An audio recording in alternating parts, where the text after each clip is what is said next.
Olá, seja muito bem-vindo, seja muito bem-vinda. Eu sou a Gabriela Varelli, esse é o Videocast em Detalhes. Aqui, sempre com um convidado, com uma convidada, a gente mergulha numa temática, numa notícia importante. Hoje eu estou aqui na companhia do Ney Strozak, que é advogado do Movimento dos Trabalhadores Rurais Sem Terra. Ney, é um prazer receber você aqui. Muito obrigada por aceitar nosso convite. Prazer e a honra é toda minha em contribuir, participar dessa discussão e trazer elementos para ajudar na compreensão desse grande dilema que são os movimentos populares e a luta por melhores condições de vida. Sem dúvida. Vamos começar falando sobre a CPI que, bom, morreu, né? Chegou ao final sem força. Eu quero ouvir qual a consequência para o movimento na sua avaliação. E se de alguma forma você acha que essa tentativa de criminalizar o movimento não é a primeira vez que isso acontece, não é a primeira vez que se chega ao final de uma CPI sem a produção de um relatório, se você acha que a extrema-direita teve alguma força no sentido de furar a bolha dela, se teve algum impacto, ou se você acha que o impacto foi exclusivamente positivo para o movimento? Está bem. Esta já é a quinta CPI do MST. A primeira foi no primeiro governo do Lula, em 2003. E a primeira CPI, ela foi uma CPMI, que é uma comissão parlamentar mista de inquérito, reunindo a Câmara e o Senado. Aquela primeira CPMI foi a única que teve relatório. E ela foi utilizada também contra o governo e contra o MST. Mas naquele momento havia uma diferença dos tempos de hoje. A diferença é que naquele momento a imprensa, a grande imprensa, ela atacava o MST. Ela tinha uma postura muito de tentar criminalizar o MST via imprensa. E os parlamentares aproveitaram este fato que existia naquele momento. E naquele momento nós estávamos saindo do governo Fernando Henrique Cardoso, onde, muito por força da ex-primeira-dama, que já falecida, Ruth Cardoso, o Fernando Henrique Cardoso, em que pese seu desastre na economia, ele desenvolveu várias políticas públicas para o campo brasileiro. E a CPI, naquele momento, foi investigar o repasse dos recursos do governo para as ONGs que atuam na implementação de saúde, educação ou mesmo de assentamentos. E nesta CPI, quando ela nasce, agora no mês de abril de 2023, primeiro a CPI não tinha um objeto definido. O argumento da instalação da CPI era investigar o MST. E investigar o MST na sua complexidade geral e nacional. E a lei exige necessariamente, para a instalação de uma CPI, que haja um fato determinado. Isso. Esta CPI não tinha. Então nós já percebíamos desde o início que era uma CPI com natureza estritamente política. Como nas outras, né? Sempre acontecem durante o governo do PT. Sempre durante o governo popular, sempre do governo do PT. Esta, além de não ter um objeto definido, a grande intenção era para se contrapor à CPI do 8 de janeiro, e a 8 de janeiro é uma CPMI, e para ser um instrumento de barganha e de luta contra o governo. Então, em que pese o nome CPI do MST, e isso se confirma porque, por exemplo, só ouviram uma pessoa do MST, só o João Pedro Stedley. Então, a CPI do MST, mas não houve ninguém, quer dizer, houve apenas o João Pedro. E o grande foco da CPI era emparedar o governo, tentar utilizar a CPI como instrumento de barganha política. Na medida que o Centrão foi abocanhando pedaços da administração pública federal, ministérios, conseguiu, né? Conseguiu, mas me parece que esta forma de governar é da estrutura do exercício do poder público brasileiro. É da natureza do poder administrativo, poder executivo e poder legislativo, essa espécie de união de esforços. O Lula tem maturidade e sabe para onde vai, e precisa do apoio do parlamento. A Dilma, inclusive, caiu porque, enfim, não conseguiu negociar e o parlamento se fechou e fez o impeachment, mesmo sem nenhum crime de responsabilidade. Mas na medida que o Centrão foi abocanhando pedaços do governo, foi diminuindo a sua força na CPI do MST. Numa das últimas sessões, nós conseguimos empatar 13-13 no voto durante a sessão. Numa das últimas sessões, eles conseguiram 14-13. Mas quando eles perceberam que não tinham mais maioria, eles, primeiro, desistiram de continuar os trabalhos de CPI. Segundo, nos finalmente, já não tinha mais relatório para apresentar. E Ricardo Salles virou réu nesse processo também, então tiveram vários acontecimentos importantes também, né? E a figura do Ricardo Salles, a atuação dele durante o governo Bolsonaro, já requeria uma CPI. Como não teve CPI, tem processo na Justiça Federal. E quando o juiz federal aceita a denúncia contra o Ricardo Salles, ele percebe que, bom, não é tão fácil assim aparecer toda semana numa CPI na imprensa e se escapar de um processo na Justiça Federal. E quando o Ricardo Salles vira réu, diminui sua incidência na CPI. E a CPI, no final das contas, ela demonstrou, primeiro, a incompetência absoluta da bancada ruralista. Incompetência por quê? Porque sequer conseguiram produzir um relatório. Eles pediram, finalmente, 10 dias de prazo de prorrogação da CPI. Conseguiram os 10 dias. Mas nesses 10 dias, que era o tempo que eles tinham para apresentar o relatório, eles não apresentaram. E, finalmente, pediram 3 dias de prazo, após esgotar os 10 dias. E o Lira, como já tinha decidido, tinha avisado que não concederia nenhuma prorrogação, não concedeu, esgotou o tempo, se viram obrigados a chamar uma coletiva e dizer na coletiva: o governo federal é o responsável pelo fim da CPI. O MST é um bando de bandido. O MST é uma facção criminosa. Mas sem apresentar nenhum documento. Sem documento, sem provas. Durante a CPI, eles fizeram 3 diligências. Uma no Pontal do Paranapanema, outra em Alagoas e outra no extremo sul da Bahia. No Pontal do Paranapanema, eles fizeram invasão de domicílio, porque entraram nas casas dos camponeses sem autorização do proprietário da residência. E isso não pode. Você só pode entrar numa residência com ordem judicial ou com autorização do proprietário.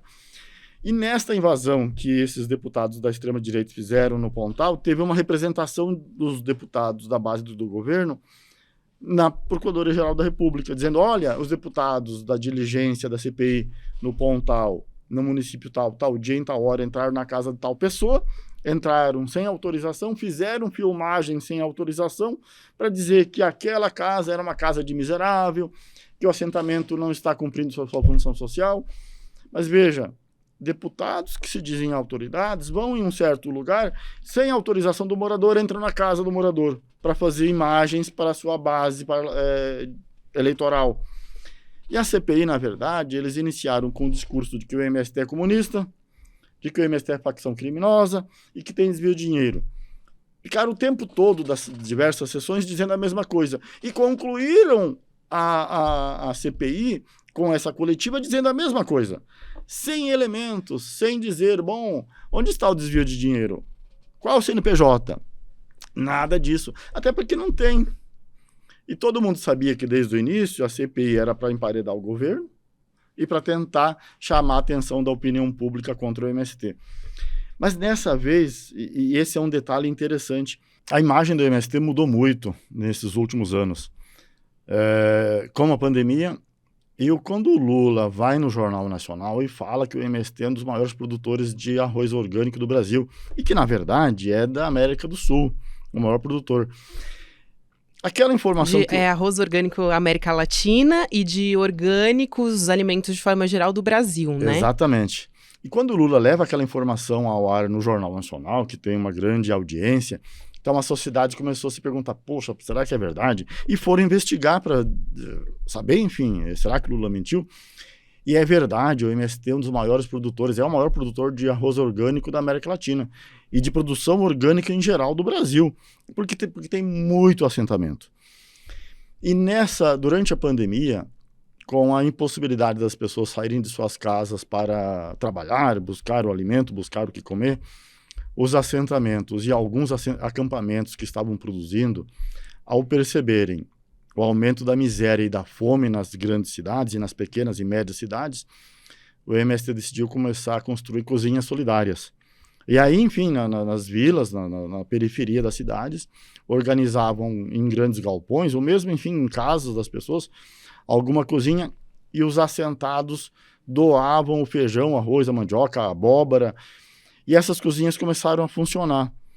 Fala um pouquinho sobre isso, Ney, porque agora também, com essa tragédia no Rio Grande do Sul, também foram doadas milhares de quentinhas, né? Então tem esse caráter muito forte atualmente também do movimento, né? Exato. E essa é uma experiência que podemos dizer que é dos assentamentos da reforma agrária. Porque o assentado, ele produz basicamente para sua subsistência, mas na medida em que vai melhorando a sua produção, começa a sobrar produtos e ele vai vendendo nas feiras. E no momento da pandemia, onde foi uma calamidade pública, a fome se alastrou de uma maneira tão espantosa, os assentados perceberam que podiam fazer a diferença. Mas eles sabiam que não adiantava levar o produto in natura, a mandioca, a abóbora, o feijão, arroz para as famílias, porque não tinha gás para cozinhar, porque não tinha como preparar o alimento. Bom, a saída foi fazer grandes cozinhas, preparar os alimentos, e aí pelo menos um almoço, uma refeição por dia teria garantida para essas pessoas. Essa experiência agora do Rio Grande do Sul, ela é decorrente dessa experiência das cozinhas solidárias.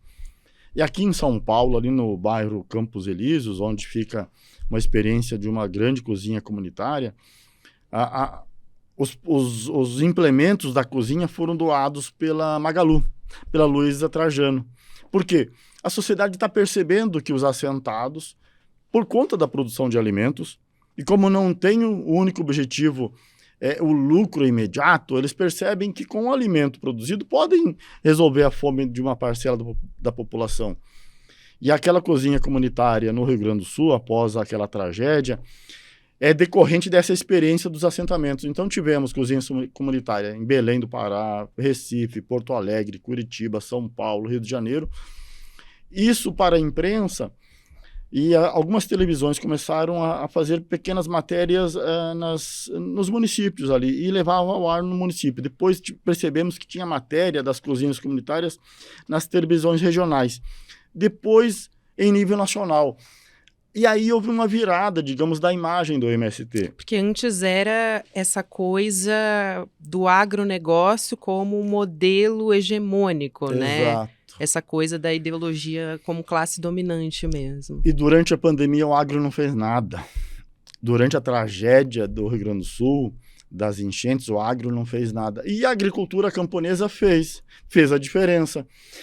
E o principal é essa percepção que os camponeses tiveram. Bom, não adianta levar o alimento in natura e fazer a doação, porque no começo foi sendo feito assim. Eram preparadas cestas básicas e levado à casa das pessoas. Mas eles não tinham o gás para cozinhar. E aí se deram conta, bom, nós precisamos então cozinhar e garantir pelo menos uma refeição dessas pessoas por dia. E assim foi feito. E acho que essa é a natureza do assentamento e da agricultura familiar, é produzir alimentos para atender a fome. E você acha, Ney, que a agricultura familiar, essa visão de que é uma pequena unidade produtiva, já se quebrou essa imagem em contraponto com o agronegócio? Porque o que a gente tem é isso, né? O agro como dominante e as pessoas recebendo o tempo inteiro esses estímulos também, né? O agropop, todas essas propagandas, essa questão com a Embrapa e tudo isso. Então, como que se nada contra essa corrente? Você acha que esse caminho já está acontecendo? Eu acho que a agricultura familiar está começando a ter uma visibilidade diferente. E acho que são dois grandes projetos que existem na sociedade. O projeto do agro, que é a monocultura, a produção de uma única, ou arroz, ou algodão, ou soja, mas o objetivo é commodities, é exportação. O agro não atende à fome, não mata a fome do povo brasileiro. Já faz 30 anos que os estudos indicam que o alimento que vai para a mesa do brasileiro, do ser humano ali que come, é produzido na agricultura familiar. A agricultura familiar é responsável por 70% do que o povo come. Como assim? Basta ver onde é produzido os alimentos das feiras e da CEAGESP. Todo bairro de São Paulo tem uma feira em algum dia da semana. Perfeito. Na grande São Paulo são 20 milhões de seres humanos. Todos esses 20 milhões têm acesso a uma feira em alguma rua do seu bairro, toda semana. De onde vem o produto comercializado na feira do bairro? Da agricultura familiar, do grande cinturão de produção que tem em torno de São Paulo. Mogi das Cruzes, Mogi Guaçu, Campinas, Sumaré, Hortolândia. É ali que é produzido o alimento que o paulistano come. que daí vai para o CEAGESP e o feirante vai comprar no CEAGESP e leva para a feira. Se em São Paulo todo bairro tem uma feira, é assim em nível nacional. Toda pequena e grande, média e grande cidade tem feiras toda semana. E o produto que a pessoa consome durante a semana, em geral, compra na feira ou no mercado. Mas veja, o café, o arroz, a batata, a mandioca, o açúcar, a farinha é produzida pela agricultura familiar. O agronegócio produz para exportação. É a monocultura. Então, infelizmente, o dinheiro público do povo brasileiro vai basicamente para atender os interesses do grande exportador, do grande produtor, para exportação. Essa realidade nós precisamos mudar ainda. Infelizmente, o governo Lula não conseguiu, nos outros mandatos, e nesse está começando a mudar, de aumentar o orçamento para a agricultura familiar. Este é o X da questão. Acho que, com a pandemia e com a percepção de que quem mata a fome é a agricultura familiar, a sociedade está se dando conta dessa situação. A Rede Globo e outros meios de comunicação ainda mantêm aquela propaganda do agro é pop, o agro é tech, o agro é tudo. Só não diz que o agro usa em excesso o agrotóxico, que depois causa câncer nas pessoas nas cidades. A pressão dos movimentos populares está também já começando a fazer diferença também nessa grande mídia. E agora, nessa CPI do MST, nós percebemos que esses deputados da base do agro-militar, porque ali tem agraristas e tem uma bancada da bala muito forte, eles não tiveram o apoio da grande imprensa. A expectativa deles é que o Jornal Nacional levasse ao ar, uma vez por semana pelo menos, imagens dos deputados batendo no MST, e a gente não viu isso. Então também puxaram... muito por conta de uma experiência pós-governo Bolsonaro também. Exatamente. E o governo Bolsonaro... Um desmonte do meio ambiente. Uma tragédia em todos os sentidos. Então, acho que nós estamos vivendo um novo momento, assim, e digo isso também pelo MST. O MST hoje, concretamente, ele passa a ser visto, e como é que a gente começa a perceber isso? Porque adolescentes e jovens nas escolas estão usando o boné do MST. Se vai na Paulista, nos domingos que a Paulista é fechada, você vê ali 40% das pessoas caminhando estão com o boné do MST. Antes nós não víamos isso. E o que a gente via muito forte antes era essa imagem de o MST, ele promove invasões, e é muito um discurso ainda muito predominante na direita. Então quero perguntar para você a respeito disso, porque acho que uma parte ali desse discurso foi forte na CPI no início para justificar a abertura dessa CPI, né, Ney? E a gente tem até, acho interessante a gente trazer esse levantamento da CNA, que é a Confederação da Agricultura e Pecuária do Brasil. A gente pode problematizar isso, mas a gente tem o seguinte dado, né? Entre janeiro e junho desse ano, a gente teve 61 ocupações e a gente teve 62 entre 2019 e 2022. Essa é uma informação do Jornal Globo. Acho que vale a pena trazer a diferença de um movimento popular como o do MST, o diálogo que existe com o governo progressista e o diálogo que não existe, por exemplo, quando estava a gestão de Bolsonaro, né, que não existia diálogo nenhum. Então, que é uma maneira de fazer pressão, e como que você quebra esse caráter de a invasão de terra, essa narrativa que existe muito forte, né? E aproveitar, eu acho, para trazer a diferença nas disputas do MST na década de 90 contra latifúndio e hoje com o agro, que eu acho que você já falou um pouco também. E vamos no detalhe. Porque se nós olharmos no detalhe o que significa uma ocupação, a ocupação é o motor que gira as mudanças. Quando o MST decide fazer uma ocupação de terra, a ocupação não acontece porque alguém em algum lugar, fora daquele lugar onde ocorreu a ocupação, decidiu fazer aquela ocupação. Uma ocupação só acontece porque tem muita gente na miséria. Primeiro elemento. Segundo elemento, a ocupação só acontece porque tem terra que não cumpre a função social, ou popularmente chamada de improdutiva. Mas a lei e a Constituição, na verdade, agora o Supremo disse, para desapropriar uma propriedade não deve ser levado em consideração apenas o critério da produtividade ou improdutividade, mas sim o critério de cumprir ou não cumprir a função social.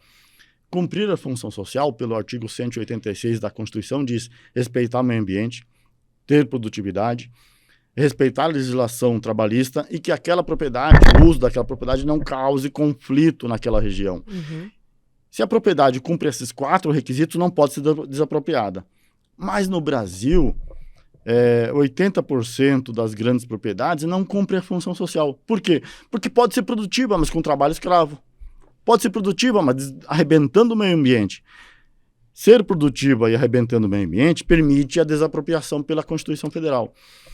Então, uma ocupação, tendo famílias miseráveis, tendo propriedade que não cumpre a função social, basta que alguém naquela comunidade comece a perguntar para todo mundo que está ali na miséria: peraí, se a lei diz que o Estado deve desapropriar, se todo mundo é igual, e se essa terra não está cumprindo a função social, por que nós temos que ficar sofrendo, sendo sem terra aqui ou trabalhando terra dos outros? Vamos nos organizar e vamos ocupar. E uma ocupação de terra, ela tem uma única função: chamar a atenção da opinião pública e do Estado, provocar um conflito. Porque quando ocorre uma ocupação, não quer dizer que aquelas famílias querem aquela propriedade. Elas querem provocar um conflito, porque é do conflito que vem a solução. E da pressão popular. E a pressão popular, porque as pessoas, a igreja, a escola, a imprensa começa a ver, 3.000 famílias numa ocupação ali, o que é isso? Aí vem a polícia e mobiliza para fazer o despejo. Isso é uma violência. Então, e aí veja que no estado do Pará, no dia 17 de abril de 96, numa retirada de 3.000 famílias de uma rodovia lá no estado do Pará, mataram 19 lavradores. Numa reintegração de posse em Rondônia, no dia 9 de agosto de 95, mataram 11 camponeses. Esta violência extrema do Estado contra os camponeses é que faz com que a sociedade se comece a se perguntar: peraí, que movimento é esse? De onde vêm essas famílias aí? Então, toda ocupação ela precisa ser estudada e analisada pelo norte ou pela ótica da pressão social. E sem pressão nada acontece. Veja que a primeira lei de reforma agrária é o Estatuto da Terra, aprovado em dezembro de 64. São 60 anos da primeira lei que autoriza a desapropriação de terras. E há 60 anos os camponeses brasileiros estão esperando. E a pergunta é: quanto mais tempo vamos pedir para os camponeses sem terra para aguardarem? Mais 60 anos? Não. A fome está aí, a miséria está aí. E a história tem demonstrado que a única maneira de resolver o problema do povo é a pressão. Então, você que está aí ouvindo e nos assistindo, quando perceber uma notícia ou assistir uma notícia na televisão criticando uma mobilização popular, seja no campo ou na cidade, pense que aquela é a forma única que aquelas pessoas encontraram de levar à imprensa, à sociedade e ao governo o seu problema. Porque a lei diz, terra que não cumpre a função social tem que ser desapropriada. E se nós temos hoje cerca de 12 milhões de famílias sem terra, e são 12 milhões de famílias que estão aí nas pequenas e médias cidades. E nós que moramos em São Paulo, se nós tivéssemos um projeto, um programa nacional de reforma agrária, onde permitisse, digamos, chutando alto, assim, tirar 1 milhão de pessoas da periferia de São Paulo para ir para o campo. Nós que moramos e somos classe média de São Paulo, seríamos os maiores beneficiários. Primeiro, que teríamos menos miséria na cidade de São Paulo. Segundo, que quando essas pessoas vão para a produção de alimentos, nós teríamos, pela lei da oferta e procura, maior oferta de produto, portanto, preço menor. Portanto, o maior beneficiário por uma eventual reforma agrária são as pessoas que moram na cidade e não o camponês assentado. Porque nós da cidade teríamos maior oferta de alimentos e teríamos menos miséria em nossa volta. O menino que está no semáforo hoje vendendo um doce ou pedindo um dinheiro, se nós vamos ver a sua família, seu avô, é um camponês que saiu do Nordeste ou do Sul e veio para São Paulo para trabalhar ali no ABC. Com o término dos empregos formais, as pessoas foram para a periferia, porque o Estado não ofereceu uma educação, um estudo profissionalizante. Se o Estado não oferece as condições para os seres humanos se desenvolver, eles vão virar miseráveis. E os filhos dos camponeses que vieram, hoje estão no semáforo. E amanhã estão na Fundação Casa e depois estão no presídio. Então nós, que moramos na cidade, em eventual grande projeto de reforma agrária, seríamos os maiores beneficiários. veríamos menos pessoas miseráveis e teríamos maior oferta de produtos no mercado, portanto, preço menor. E você acha, Ney, que a gente está chegando ao final, mas não quero deixar de fazer essa pergunta e mais uma, assim, rapidinho. Mas a CPI pavimentou o caminho para fazer esse debate da reforma agrária, você acha?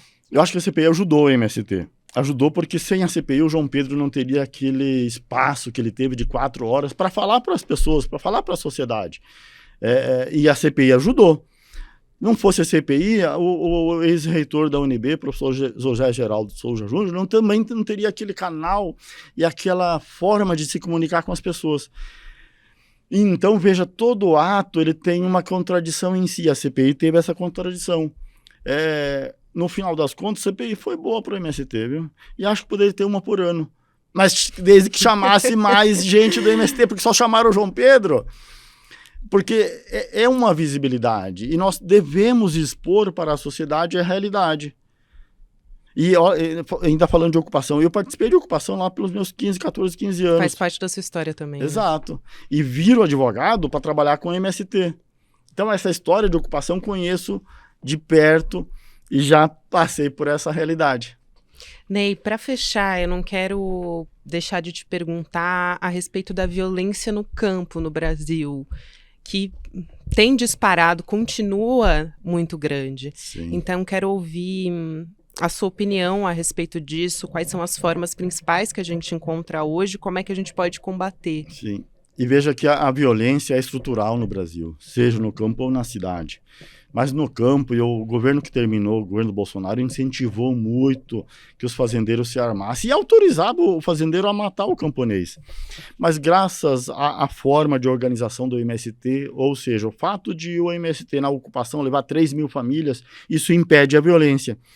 Porque na medida em que o fazendeiro identifica quem é o líder, ou se vai poucas pessoas para uma mobilização popular, aquele líder ou aquelas poucas pessoas serão mortas. Quando se faz uma ocupação com 3 mil famílias e ninguém se identifica como líder, você não tem quem matar. E o latifúndio, o poder econômico, tem 3 formas básicas de tentar impedir uma mobilização popular. Primeiro, a morte, a eliminação física dos líderes. Segundo, a cooptação. Quando identifica uma liderança do movimento popular, ele oferece algumas benesses àquela liderança, tentando desviar. E a outra forma clássica é a repressão absoluta, né? Prendendo em massa os camponeses. E essa forma de ocupação do MST, de certa forma, impede esse tipo de violência.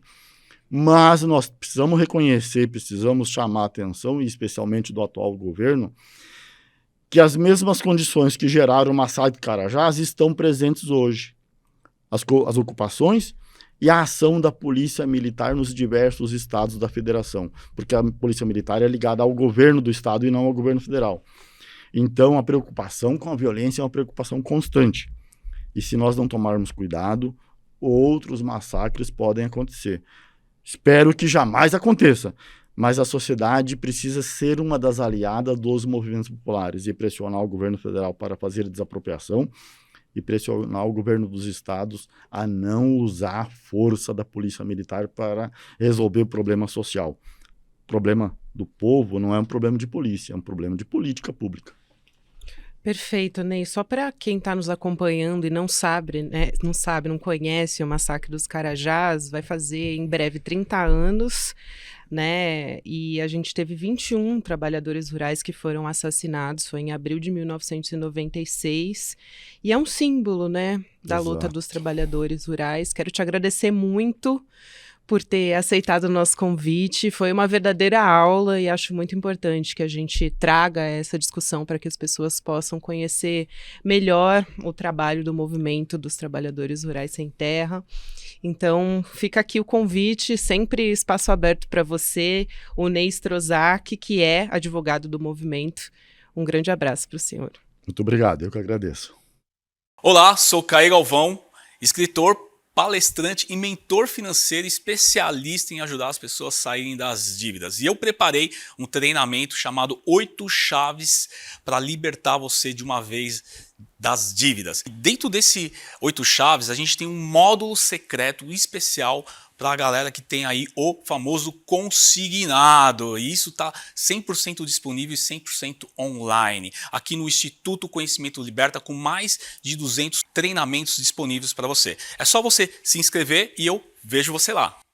Olá, eu sou Lindener Pareto, historiador, professor aqui no Instituto Conhecimento Liberta e convido vocês, nosso grande público, a conhecerem o curso Monumentos à Barbárie, onde eu narro aqui as disputas pelo controle dos monumentos produzidos no espaço público, as memórias, as histórias, a contestação de personagens históricos controvertidos ao longo da história, não só do Brasil, mas também da história da humanidade.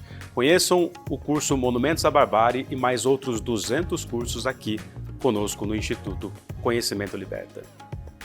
Olá, meu nome é Pilar Monteiro, eu sou a professora de espanhol aqui do Instituto Conhecimento Liberta e vim te convidar a fazer o curso de espanhol, este idioma que é considerado um idioma romântico no mundo ocidental.